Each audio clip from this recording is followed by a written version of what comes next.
दादा तुमच्या बऱ्याचशा भूमिका प्रेक्षकांना मनोरंजन देतात. म्हणजे बऱ्याच मालिका असतील, चित्रपट असतील, आता ओ-टी-टी प्लॅटफॉर्म आहेत. पण त्यानंतर म्हणजे काही काही भूमिका अशा आहेत का त्या अस्वस्थ करतात किंवा विचार करायला लावतात. मग अशा कुठल्या म्हणजे त्याबद्दल तुम्ही अभिनय या बाबतीत म्हणजे कुठला विचार करता किंवा कसा अभ्यास करता त्याबाबत? तुम्हाला जर एखादं बायोपिकचं कॅरेक्टर मिळालं कुठलंही, हं, हं. जसं राजा शिवछत्रपती मला कान्होजी होते किंवा हं. मल्हारराव होळकर किंवा आता मी रिसेंटली जी सिरियल केली, एक महानायक डॉक्टर बी. आर. आंबेडकर. त्यामध्ये डॉक्टर बाबासाहेब आंबेडकरांच्या वडिलांची भूमिका केली होती रामजी सकपाल. मग तुम्ही एखादं कॅरेक्टर करताय की जे लोकांना माहीत आहे, तर त्याचा अभ्यास करणं तुम्हाला फार गरजेचं असतं. मग मी बाबासाहेबांची जेवढी पुस्तकं ज्यांनी ज्यांनी दिली ती बऱ्यापैकी वाचली. हं. नंतर मला कळलं की हा एवढा मोठा माणूस आहे की 100 वर्षांपूर्वी रामजी सकपाल हे इंग्रजांच्या मुलांना इंग्रजी शिकवत होते. अरे वाह! तू म्हणजे विचार कर, हा माणूस किती ग्रेट असेल. काही गोष्टींमुळे हे मागे पडले असतील, पडला. मान्य मला. हं, हं, हं. पण त्याची विचार करण्याची शक्ती केवढी मोठी आहे विचार करणं. आणि मग ती भूमिका करता करता करता आहे ना, इतकं गेलो, वाचन झालं. माझा ट्रॅक 6 महिन्याचा होता संदीप. मी 5 वर्ष मालिका केली. बरोबर. नंतर 3 वर्ष मी दाढी वाढवली. हं.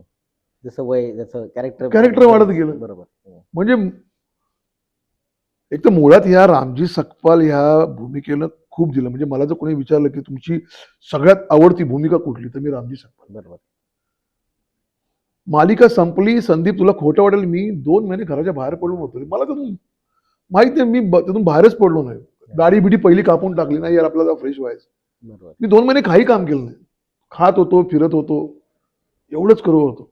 मग एखाद्या भूमिकेचा अभ्यास करायचा ना, मग ते फार तुला त्यात खोलात जावं लागतं. हो, हो. इव्हन अजय देवगण बरोबर तानाजी फिल्म केली मी. हं. तर तानाजीचा बाप होतो. तर मी प्रताप गंगवण्यानं कॉल केला हं, हं, हं. की हे तानाजी मालुसरेंचे जे वडील आहेत, त्यांचा मला इतिहास पाहिजे म्हटलं. बरोबर. ते कोण होते, काय होते? कारण त्यांचा तसा इतिहास नाही. कारण हां. गंगावणे प्रचंड अभ्यासू लेखक आहेत. म्हणजे माझ्या आयुष्यातले. कारण त्यांच्या इतकं लिखाण आत्ताची पिढी म्हणतोय, बरोबर. सरस्वती आहे त्यांच्या हातामध्ये. म्हणजे त्यांचे शब्द बोलायला ना मला एक आनंद मिळतो. की जसं काही जे लेखक आहेत, हं, हं. म्हणजे पु. ल. देशपांडे म्हण, वसंत कानेटकर म्हण किंवा राम गणेश गडकरी म्हण, यांचे संवाद असे बोलायला एक कलाकाराला आनंद मिळतो. हो, हो. तर ते हे आमचे गंगावणे सर आहेत. अप्रतिम प्रताप गंगावणे म्हणजे काय, म्हणजे माझ्या शब्दाने त्यांच्याबद्दल बोलायला. आणि त्यांचा जो काही भूमिकेचा अभ्यास असतो ना, की मला समजावून सांगतात. इव्हन मी मालसावंत केला होता संभाजी मालिकेमध्ये. भवानी तलवार त्यांच्याकडे होती. त्यांना मालसावंत ही महाराजांनी पदवी दिली होती. हे मला त्यांनी सगळं सांगितलं. पण मालसावंत संभाजी महाराजांच्या विरोधात गेले, म्हणून संभाजी राजांनी त्यांना कडेलोटाची शिक्षा दिली. यांचं असं म्हणणं पडलं मालसावंतांचं, की माझी निष्ठा ही गादीशी आहे, हं, हं. माझी युवरांशी निष्ठा नाही. त्यांना त्यांनी देहांताची शिक्षा दिली, कारण तुम्ही चुकीच्या लोकांबरोबर राहिलात म्हणून. हा फरक पडतो. बरोबर. आणि तो अभ्यास, आता हा एवढा मालसावंताचा अभ्यास मला माहित नव्हता. बरोबर. पण फक्त आपण मालसावंत जर इतिहासात काढायला गेलो तर फार अवघड पडतो. हां, मग ह्या भूमिका जगताना तुम्हाला त्या इतिहासाचा पण अभ्यास होतो, प्रश्नच नाही. गोष्टी कळतात. असं वाचन होतं ना, वाचन ऑटोमॅटिकली होतं.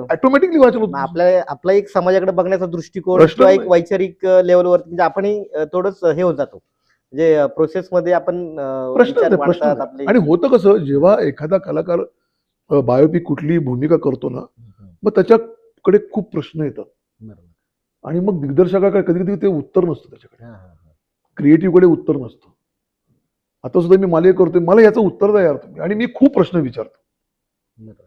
कारण मला माझ्या कॅरेक्टरचा एक ग्राफ माहिती आहे ना. हं. त्या ग्राफमध्ये असं वर खाली काय झालं तर अवघड पडतं. म्हणजे आमचे एक इम्तियाज पंजाबी आहेत, जे आमचे आंबेडकरचे डिरेक्टर. मला म्हटलं, जगू यार तू बहुत सवाल पूछतोय. म्हटलं क्या करू सर. बरं कधी कधी ते उर्दू शब्द असायचे. हिंदी मालिका, हो. पहिलीच हिंदी मालिका. बरं म्हटलं 6 महिने यू निकल जाएंगे यार. हां, हां, हां. पण 6 महिन्याचे 5 वर्ष होतील असं वाटलं नव्हतं ना रे. हे माझं नशीब, चॅनलचं नशीब, स्मृती शिंदे मॅडम आहेत, ते बॉबी अरोडा प्रोड्युसर आहेत, सोबोसे, त्यांचं नशीब आहे. बरोबर. आम्ही ती मराठीमध्ये 2.5 वर्षात मालिका संपली. हिंदी मालिकाच मी म्हणजे बाबासाहेब बडोद्याला शिक्षणाला गेले इथपर्यंतच झाले. हो, हो, हो. त्याच्या पुढे आजही मला मेसेज येतात की आम्हाला पुढे बाबासाहेबांची जर्नी बघायची.